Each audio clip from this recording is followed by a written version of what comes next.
Hey guys, okay, so this is the second video in the series on summer training. Last time we looked at exercise for the upper body. This time we're looking at body weight exercises for the lower body.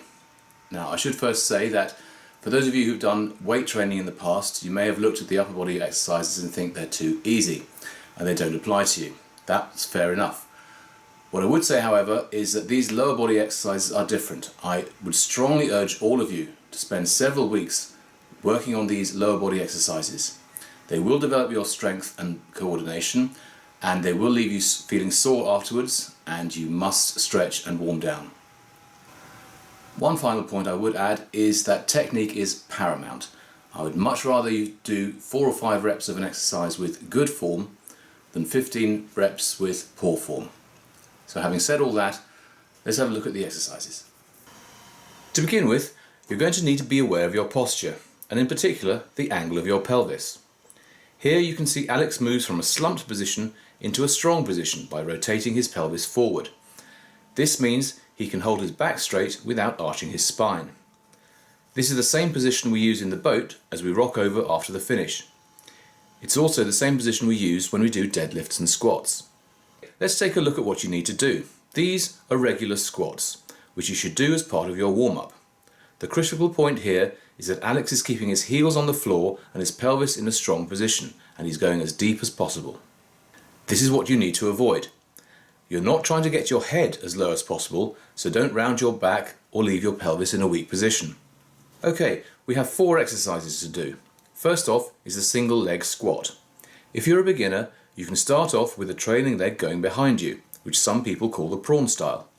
To make it even easier, you can let your trailing leg rest on the ground momentarily. However, you should try to get away from doing this as soon as possible. Again, maintain correct posture of the hips and pelvis. When you're actually doing a set, do all the reps on one leg first and then repeat on the other leg. Don't try alternating legs. Once you're reasonably comfortable doing the squats with the trailing leg behind you, you can progress to the proper pistol squat, where the leg points out in front of you. Here, Alex is making things easy for himself by having his standing foot raised off the ground. This means he doesn't need quite as much strength in his hip flexors of his loose leg to keep his other foot off the ground. If you struggle with balance initially, you can always hold on to something. But by trying to do the squats without a support, you will develop better balance. Finally, once you're strong enough, you can attempt a set of true pistol squats. You're looking to do 3 to 4 sets of 8 to 12 reps on each leg, regardless of what type of single squat you're doing.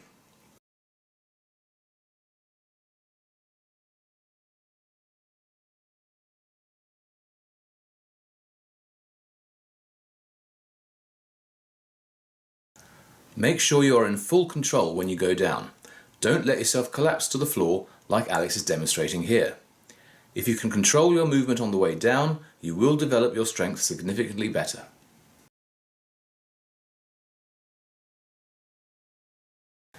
Okay, so we've done squatting, which develops your quads. Now we need to develop the hamstrings and glutes. This is a basic single leg glute bridge. Alex starts with his standing foot level with his left knee. He pushes through the heel and tightens his glute muscles. Notice how his body doesn't sag but is in a good straight line. He could probably push his hips a little higher, and he should also point the toes on his raised foot.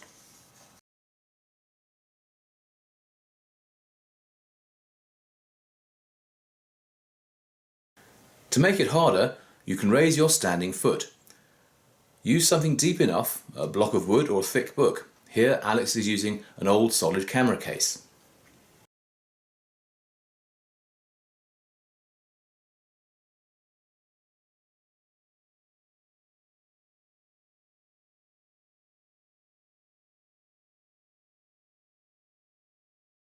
Or if you're feeling really strong, you can use something even higher, like a bench, a footstool or a bed.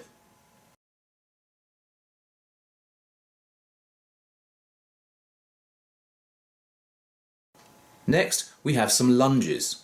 This is a forward lunge. Keep yourself balanced with the toes of both feet pointing forward. Take a long stride forward and then return to standing.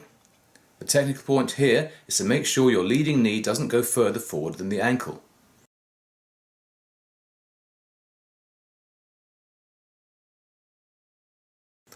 you might like to hold your arms out wide to help with balance.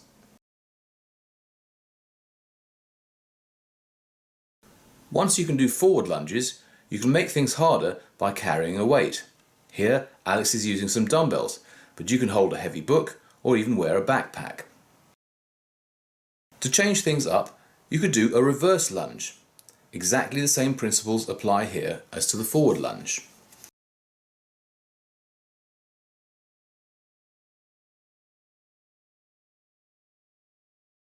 This is a Cossack squat.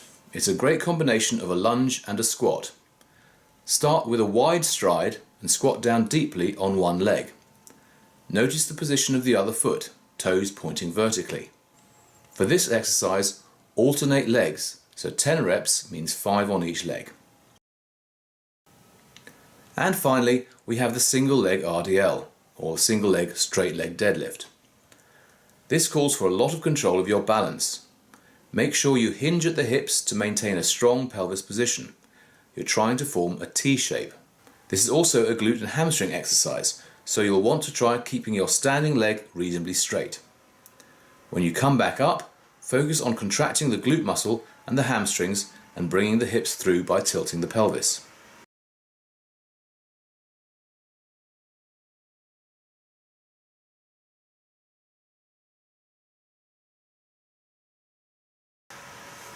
So here's a summary of the exercises.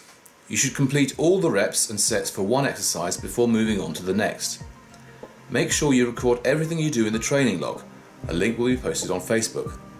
That way you'll be able to see your improvements as the weeks pass. If you're doing this properly, you should do 3 weeks worth of the full volume training and then take a light week to allow your body to recover.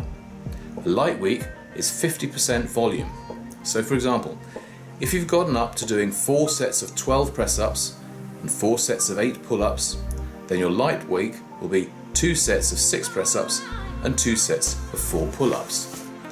This will feel a little silly the first time you do it, but after your light week, you should feel stronger and more energized to move on to the next phase. Once you've done a couple of phases of normal training, you might want to move on to doing supersets. Supersets are pairs of exercises that use the opposite muscles done without a break. So for example, you might do 12 single leg squats on each leg and then, without stopping, do another 12 glute bridges on each leg.